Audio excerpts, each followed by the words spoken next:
Executive Vice President at Leger, and the person looking way younger than I and way better is Keith Barry, who's the partner and Vice President. Just a good filter, yeah. Well, there you go. Who's Vice President at LG2. So we're happy today to be able to bring to you some of the key results from our syndicated study called The Commercial Shift. And we're doing this in partnership with LG2 now for the last 2 months. And briefly, the reason why we wanted to enter in this partnership together, all right, here we are, is we both felt that we could make a contribution that was different, yet that needed to fit together in one single report that made sense to our clients. Our role at Leger is more to look at the behavioral changes that have occurred over the past 2 months and to try to predict how many and what types of behaviors will actually continue once this crisis is over, if it is ever over in the next few months. And I'll let Keith talk about LG2's role, but by and large, we're happy to collaborate together and be able to be complementary when bringing about sort of insights to our clients. Yeah, thanks, Christian. So I want to get something out of the way off the top, as I'm going to apologize for the number of times that you hear the words unusual, unpredictable, unprecedented, uncertain, and everyone's favorite pivot. It's going to happen. There's a reason, though. It is, a set of circumstances we've never seen before. And so, talking about the partnership with Leger at LG2, data is at the center of everything that we do, but not just so that we can say it, it's so that we can draw upon it.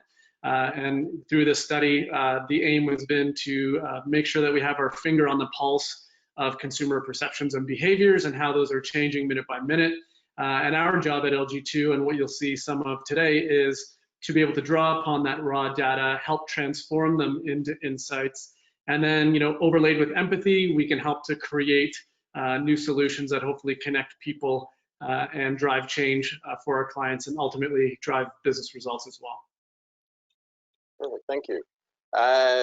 Necessary to talk briefly about the methodology. This is the second wave of the study that we conducted fairly recently. It's a large web survey of over 4,000 Canadians from all regions of the country. Data collection for this wave was collected between April 29th and May 6th. The first wave of the study was done in late March when we were just getting into this crisis, and we wanted to see in the short term how Canadians were coping and adapting in terms of the stuff they need to buy and the people they need to interact with on a day-to-day basis. In early May, in our second phase, we wanted to see what was the range of behaviors that had been changed over the past 6 weeks and those early 6 weeks in the crisis, and how satisfied Canadians were with this new way to interact with brands and companies. So we measured 61 different behaviors. 29 were about online transactions. 15 were about online service transactions and not retail transactions. And 17 were about just some of their buying habits generally with physical stores and how they actually interacted with brick and mortar, even though there were restrictions in place.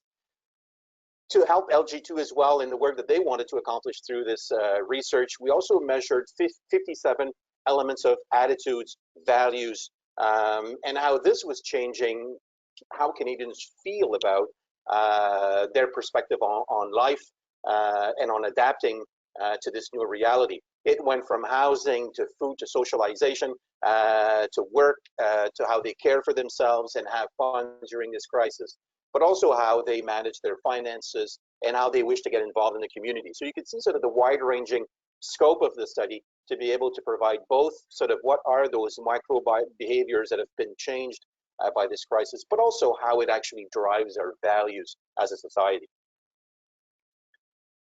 One of the things that we saw very early on that we sort of expected, but maybe not to this extent, is that this crisis so far has been a springboard for digital. Regardless of who you are and what you do, how you were able to adapt your digital strategy as a brand and as a company over the past few weeks is dictating how well you're doing now, for the most part. 64% of Canadians say they've engaged in at least one new form of online retail behavior during the course of the crisis. Either they were doing it for the very first time, or they were doing much more often than before the crisis. Now, that 64 actually translates into 48% of Canadians who have done an online transaction in the retail space for the very first time in their lives during the crisis. These numbers are important, they're high. If you compare them to our first wave, that number who said, I've done this for the first time, is up actually 30 points over a 3-week period between the start of the crisis when we first measured and early May when we did our second sort of dip into the data pond to get these new results. I mean, this is a major shift in how Canadians interact with companies and brands in the retail space. Combined with that, we also have how they're dealing with the service industry. And if you look at the actual trend, it is roughly the same as what we see for retail. More Canadians are doing more stuff online, including the services they interact with. Of course, online banking was always big before the crisis happened. But to see that a quarter of Canadians have actually had an online direct experience with their financial advisor, which they had never done before the crisis, is actually giving you an idea that even in the banking space, this crisis is having an impact. One of the things that is very important that we carefully want to look at over the next couple of months as well is 78% of Canadians say that they intend to keep at least some of the behaviors they've adopted online once this is actually over. So to say that they're doing this for the moment, but will go back to the way things were, one is we don't know if we'll ever go back to the way things were and to what extent we'll be able to do that. And second, people are happy with what they're doing. If you look at the level of satisfaction on average with the new online interactions that they've had with brands, it's close to 80% of Canadians who say, and you know what, I'm satisfied with this new way of doing things. So if they like it, why would they not stick to that new behavior? I'll turn it over to, before I turn it over to Keith, here's some of the, where we see the most impact. Grocery shopping is the one where we see the highest uptake of new ways of interacting with our grocers across Canada. Whether it's ordering online and sort of picking up at the store, whether it's delivery at home, there is a major shift in how we actually buy groceries right now. The pharmacy is also seeing sort of a major change in how people interact with their pharmacy. Renovation centers, now that we kind of all know that we'll be spending most of our vacation in our backyard, I mean, you have to buy that stuff to make your background look better and feel better. And a lot of more people are actually using the online purchase channel with their renovation centers as well. When it comes to buying alcohol, coffee and tea, pet food, you know, your basket of local products, the impact now on buying online lotteries is also very important. Entertainment products, we sort of expected as well, and even buying furniture online, which is new for a lot of Canadians. So you see that the actual range of industries that have been impacted by this digital shift over the past 9 weeks is actually very important. Keith? Thank you. So on the next slide is kind of the construct that I'll be taking you through is sort of surfacing an insight, an opportunity to be drawn from that, and then an example to look to. So as mentioned, you know, in the shift of digital behaviors, our thought is that, you know, these behaviors will not necessarily last, but the expectations will. So not surprisingly, the crisis is generating what looks like a new type of consumer behavior across many of the different categories that were just mentioned in regards to online shopping. And it's a situation that is really kind of forced people's hands in terms of how they look to online, and some people that may have had an initial resistance to adopting new behaviors have really kind of been reduced you know, to doing so out of necessity. So those people who resisted adopting certain behaviors have been forced to adopt them regardless. And while we won't see all of these new behaviors continue in the long term, we can anticipate that consumers' new expectations are here to stay, especially if the experience that they have is a positive one and might actually surpass their expectations in some respects. So if you think about the flexibility and the control that online shopping offers, you know, what I want, when I want, and where I want it, it will start to be taken for granted if it hasn't been already, even by those who've just recently used new ways of shopping. And employees, clients, and partners will start to demand this kind of post-crisis experiential and operational flexibility to continue. Even if a majority of people choose to only order groceries online or to consult a doctor by webcam, even rarely, they'll expect that these options will be available if they so desire. And so, with this result comes the increasingly inflexible respect, where people just expect brands to have these online capabilities, and there will be no return back to where things were. So, for example, things like cashless payment as an example, whereas we don't know where there will be declines depending on what happens with what Canadians want and what they're able to have. And what I mean by that is, with life, working life being put on hold for many Canadians, we're seeing an increase in activities that require time and organization. So a 16% more online grocery shopping for click and collect type services.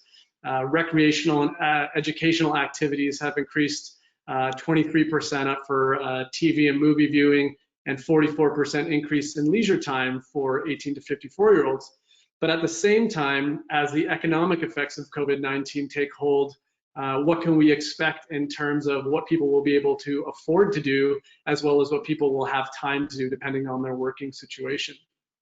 So the opportunity then is to capitalize on this agility that hopefully you've acquired and been able to secure in order to maximize revenue sources for the long term. So the resources required to meet clients' new expectations is really forcing organizations to review their threshold capabilities. So what expectations must they meet in order to continue and remain competitive in the market?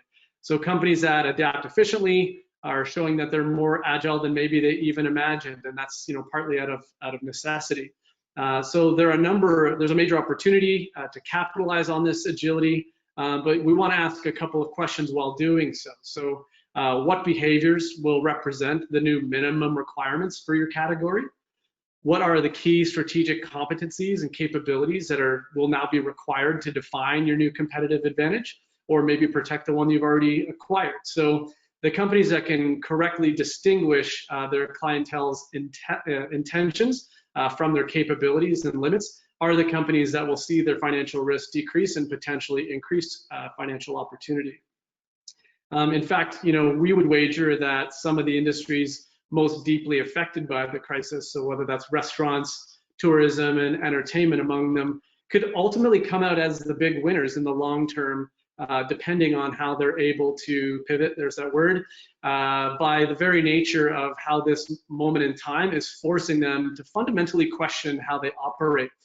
So Airbnb is a perfect example of this. Again, it's often held up as a best-in-class brand by the very nature of how they've been able to redefine what the hospitality industry looks like. But in this case, as most Airbnbs are unavailable, in response to the crisis, they've actually redesigned its experience offer, diversifying revenue for itself as well as for its hosts through online experiences. So I'm not sure if anyone's seen these, but they're basically a virtual version of their experiences that allows users to connect and travel in an entirely different way. So for a small fee, clients or customers can take a virtual cooking class with an expert in a different country, or meet a shark expert live from Australia. Of course, it'd be Australia as an example. So, in addition to the new revenue stream, of course, it's actually working to strengthen the brand's brand purpose of creating a world that inspires human connection, and been able to democratize virtual travel in a way that many others haven't been able to do yet. So in a way, if you picture the long term, you can imagine that local residents will now be offered up a whole different way to travel, particularly if limitations on travel continue, or if people just don't have the financial means in order to travel in the way that they would expect.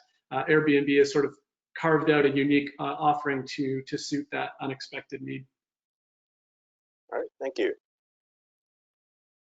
One thing that we're also seeing in the data, alongside of how people have adopted short-term their shopping behaviors to meet the actual demands of a market that was very different, given all the safety measures put in place, we're also seeing sort of the development of a more activist consumer. 75% say they want to buy more local products. before, and as things return to normal, they will want to stick to that intention of buying more local products. Every economic crisis brings about sort of a bit of a protectionist streak in consumers, and we're seeing it again this time in this crisis. 67% say they want to eat more locally produced foods. 45% say they want to be more involved in volunteer work in their community. 18% say they have actually bought more local products for the first time or buy more of them since the beginning of the crisis. Now, this willingness to be more of an activist consumer, to actually give meaning to what and where you buy, is something that I think should not be taken for granted. Very often we say, oh, this is not going to last. There's too many obstacles to buying local. And if the price is higher, then people will refrain from doing it, and sort of doubt the capacity of consumers to actually be a bit more activist in how they shop. However, we even before the crisis, we were seeing that how people react to global warming was having an impact with the way they shop, even more so among millennials and Gen Z. And what we're seeing is those percentages of people who say they want to buy more local product, who have actually bought more local products, and who want to volunteer more and give back to the community a bit more, are actually more likely to be under the age of 45 than over. So they are the same millennials and Gen Z who believe that actually they should vote with their wallet. And again, I believe that this trend coming out of this crisis is only sort of an acceleration of something that we were seeing before this all happened. So in this case, as Christian kind of alluded to, that more than ever, consumers understand that they have the power to vote with their wallets. Canada's no exception in this matter, just like everywhere else in the world. The socioeconomic impact of COVID has propelled local purchasing to be a primary concern in many respects. So the downturn forced by the necessary health measures and quarantining and such has accelerated an awareness of our environment, our community, and sort of made us recognize just how fragile everything is that potentially we took for granted.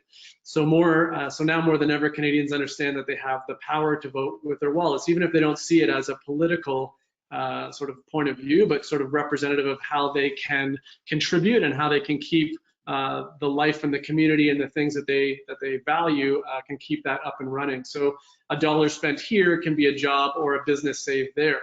And so in a way, we're evolving from a purely pleasure-based consumption to a more activist type of consumption, which in many cases is just a simple decision to purchase, for the collective well-being without even noticing that it's happening.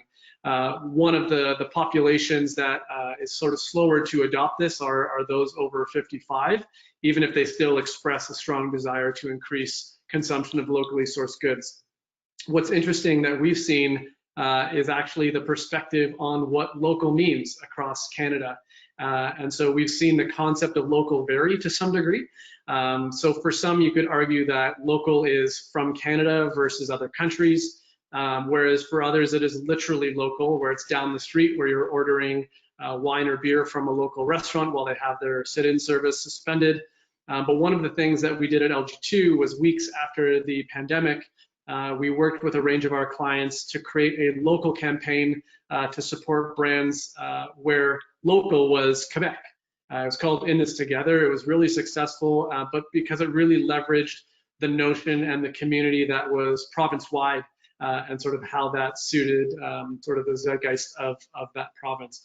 We're also doing work with the LCBO in Ontario. We're working to highlight how that brand contributes to the provincial economy and is actually changing some of the offerings that it has to support not only how they can contribute back on a financial basis, but also support its many partners throughout the province and small businesses. So the desire to have a positive impact on our own community will certainly have an effect on consumer expectations about the brands that they choose, but also through social and environmental footprints at all levels. So from production, supply chain, distribution, and marketing, it's no longer just a question of focusing on the final end product, but rather reconsidering the entire value system around how a product is designed and made. So the data would lead us to believe that social responsibility will become a central consideration in consumers' consumption habits beyond the crisis, and will eventually make its way through the entire population. So,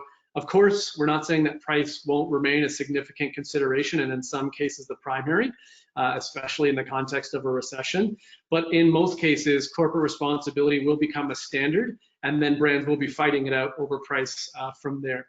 So when we start to look at what the opportunity is, we want to encourage the brands and clients that we work with to stay ahead of the market by ensuring that they can generate social value for the brand and for their consumers. So again, price will remain a major consideration when it comes to purchase behavior. But COVID is actually sort of creating a re-awareness of the notion of the collective value and how the brands that we align with can have an impact on how we live and how we work every day. So brands that are able to combine the financial, economic, and social value together in a relevant way will have a definitive edge in the market. So, we've seen over time the success of brands like Tom's, Allbirds, or Everlane, where they've each created a value chain that's fairly difficult to copy, since their competitive advantage is so closely linked to their business model and to supply. And in the past, they have been really beacons versus the norm. But we expect to see, that sustainable value chain making its way into more and more brands, but will require a significant investment over time. So for the moment, sustainability is a strategic opportunity. In some industries, it might even become a barrier to entry and quickly. So those brands will need to sort of be conscious of that. So we have to ask ourselves, how can we frame innovation so that we have the social and financial value that consumers are looking for, and we'll need to find ways to invest so that it can make a lasting difference. So now more than ever, companies need to make the case for sustainability and assess the long-term risks and long-term benefits of doing so. So one example that we wanted to raise up here is through Loop.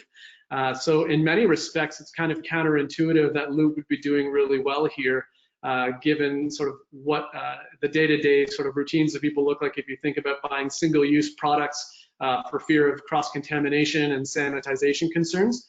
So in the zero waste movement, you would expect to be reduced. But what Loop is, if you're not familiar, sorry, I should start there.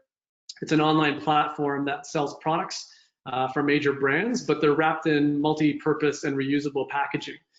They've actually seen an uptick during the crisis because they've really found that people are trying to be more conscious around those things, and because they've been the leader in that space and they offer professional sterilization services, they've actually now taken this time to expand across North America, and it's ended up that this sustainable model looks like it's going to work to help their bottom line as well, and we would expect that this scale up will pay off for them over time. Perfect, thank you. Lastly, we believe that this crisis and how Canadians are reacting to it will have an impact on what their expectations are of brands. And Keith has alluded to that earlier as well. But 54% of Canadians are saying that they feel more anxious now than they did before the crisis. 64% say they're more concerned about their health than before the crisis started. 60% are more concerned about their finances than before. We know from other research that we've done that 44% of Canadian households report a loss of revenue during this crisis. That's almost 1 out of every 2 households in the country.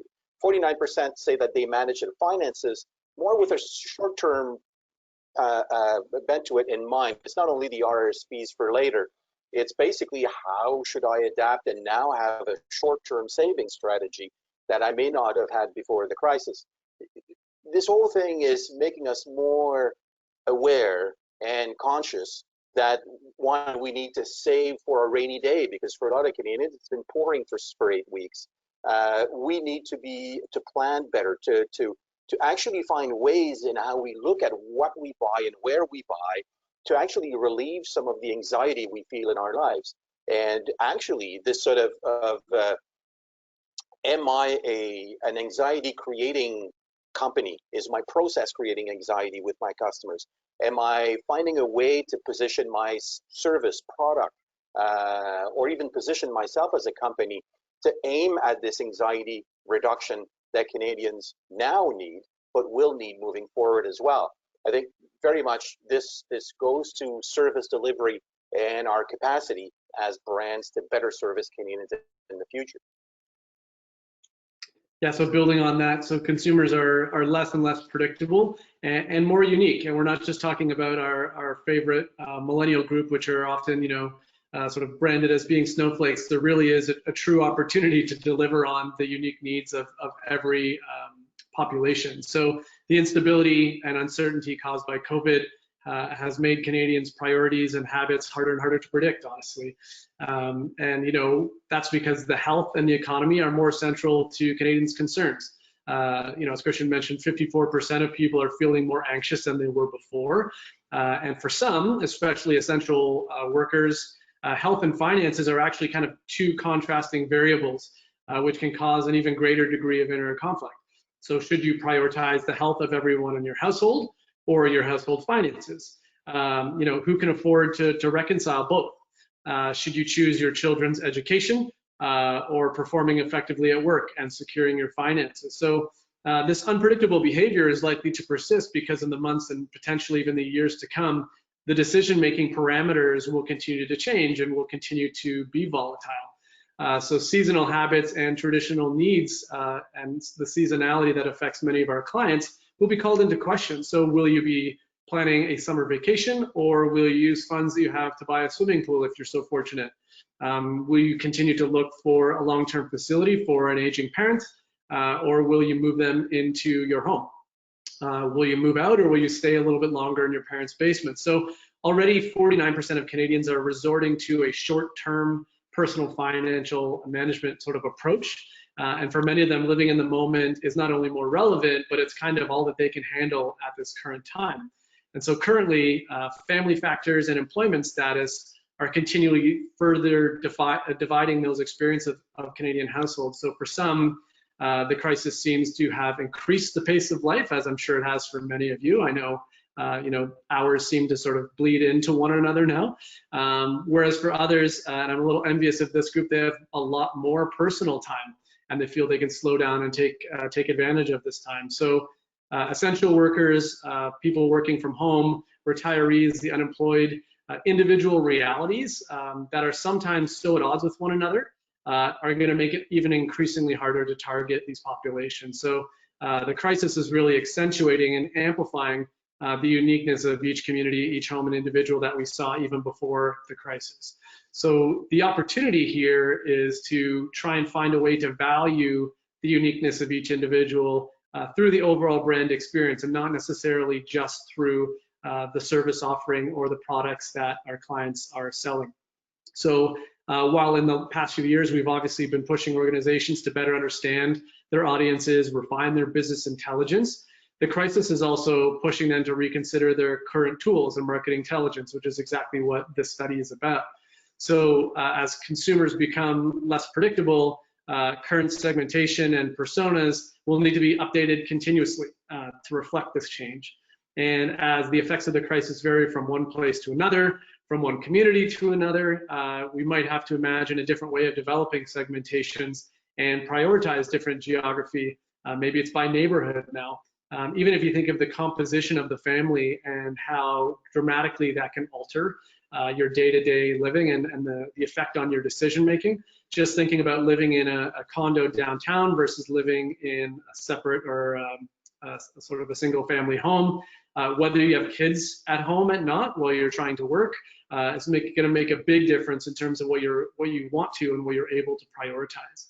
And so since the daily routines of Canadians differ so greatly, the entire communication ecosystem, owned, paid, earned, and the way the sequences in which we communicate have to be reviewed. So how can we really fully understand the psychological mindset of people when they're all on their own schedule? How can we preserve a high awareness rate in urban areas when commuting habits and even street traffic have been changed entirely? So what are the effects on media consumption, as an example? If you think about how many people listen to the radio when they're in the car, well, a lot of that has disappeared now that people aren't commuting. So the need to value each individual's uniqueness is greater, as I mentioned, and it comes really sort of mapping out the customer experience. And so when you start to think about the physical and mental consumer journeys that customers are facing, it really requires an entirely new perspective on where the brand plays a role and what that brand experience looks like, because the pain points will have changed as well. And so as it becomes harder to categorize individuals and put them into groups, the physical and digital universes need to meet very specific needs. And so personalization, empathy will be key. And most importantly, how do we offer relevance, security, and make sure that we're useful regardless of what it is that we offer. So the example that we included is a really interesting one from Zappos. Zappos, if you're unaware, is a shoe retailer, online shoe retailer. And so they've actually created a whole new customer service offering using their existing platform called Customer Service for Anything. And effectively, whether you're looking for a recipe for something you want to try, or you just want to chat about what Netflix series you should be binging, or to more pragmatic things like finding medical equipment, they have a customer service line that will help you do that.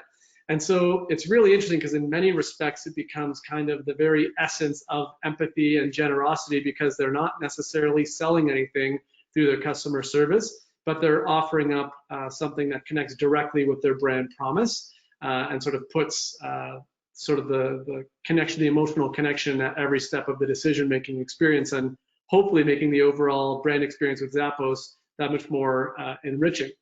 And so by putting themselves in their customer's shoes, literally, sorry, couldn't help myself, and listening to their concerns, Zappos is sort of positioning themselves not only as an inspiring leader, but hopefully setting themselves up for long-term growth as people look back to Zappos when they do need to fill their needs with what they actually do sell, which of course is shoes, and who knows what else based on this experience and what that will uncover. Thank you. So we wanted to take you through some of the main findings from the second wave of our study. We've been in discussion with LG2 as well as to what is the best timing for wave 3. Clients who've acquired a study, of course, buy all 3 waves so that we can see the evolution of behavioral and values and the impact on values over the period of the crisis. We'll be waiting a bit now as malls start reopening across the country. We'll wait until that is actually come into effect before we actually go back into the field to collect new data to see what the impact is as well. What we've seen so far is it being sustained by the fact that now you can go back to your suburban mall or your downtown mall. So luckily, in the end of June, mid to late June is probably when we will go back into the field to again see to what extent new behaviors that have been sort of that have occurred now because of need in many ways, but also because your friends and family are doing it, so why not yourself? We'll see if those are sustained now that the traditional offer in retail is back to not normal, because social distancing will be here for a while, and a long while. But certainly, as more of the traditional offering is back on the table in terms of our retail industry. So if you do want more information, you can contact LG2, you can contact us at Léger, and we can provide you with all the details of what the study contains and what it entails. And if not, I'll turn it over to Keith for final words. Yeah, not to get super academic, but I couldn't help myself. It is a moment, and we've talked about this with clients, and we kind of reference this through some of the insights here, is, Albert Einstein said, out of clutter, find simplicity, from discord, find harmony, in the middle of difficulty lies opportunity. And so, that all sounds nice, but how do you make that actually happen?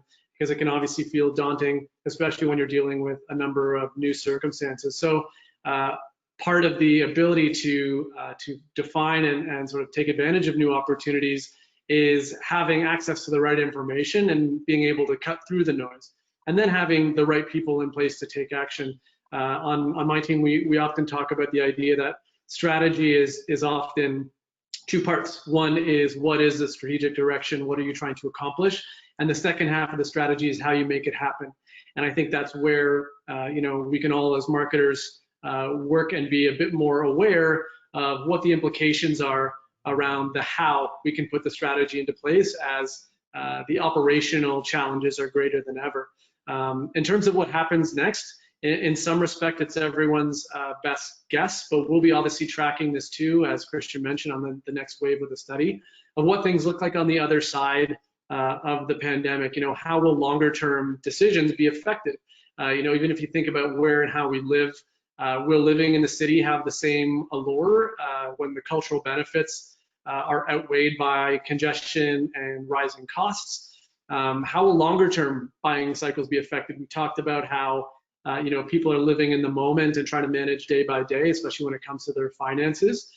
So for example, when the lease of your car is up, will you buy another if you have the means to?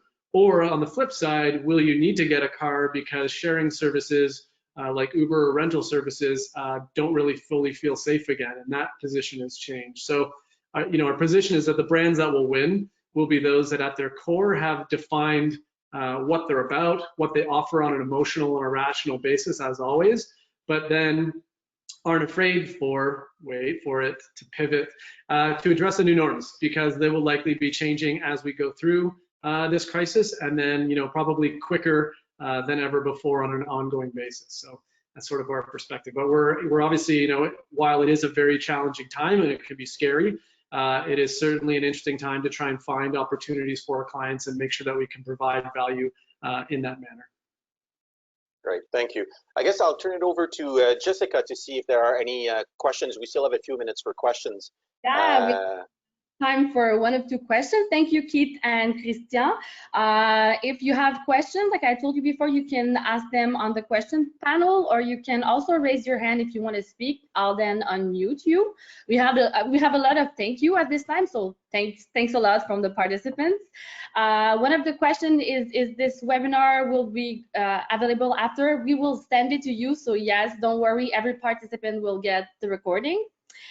Also, there's a question, a very interesting question about Lydia. She says, I still see a lot of advertising featuring COVID.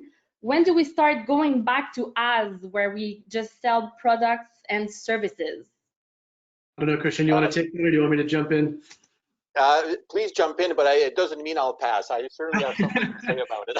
Yeah, I mean, it's a funny one. You can typically get a good sense as to how things are feeling based on memes and what videos are being shared in social. So there's one that surfaced a couple weeks ago where it was just comparing side by side from different brands, and it's an interesting exercise that we try to do sometimes from a strategic lens. Is if you cover up the logo or change the colors, try to see if you can guess who the advertisement is coming from. So in these unprecedented times, we've always been there for you. We'll continue to be there for you, so on and so forth.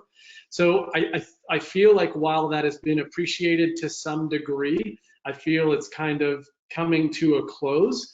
I don't think that context can be ignored, but I do think people are ready for new news. And as I mentioned earlier, that brands can actually offer usefulness. So I think people are getting to the point, and you can see it even in the political climate, that people are getting tired of talking about the crisis and being limited by the crisis. So I think while we have to be respectful, I think it'll be very shortly that brands will return, I don't want to say to normal, but to a different tonality and to different messaging. And I think if done well, it will resonate really well with customers. I think one of the best examples, and not just because he's a Canadian, but Ryan Reynolds has done an incredible job with the brands that he owns and that he operates in terms of finding that balance of being respectful, taking on initiatives to help people within related industries that he's working with, but also finding a tonality that still provides entertainment. At the end of the day, while this is hard,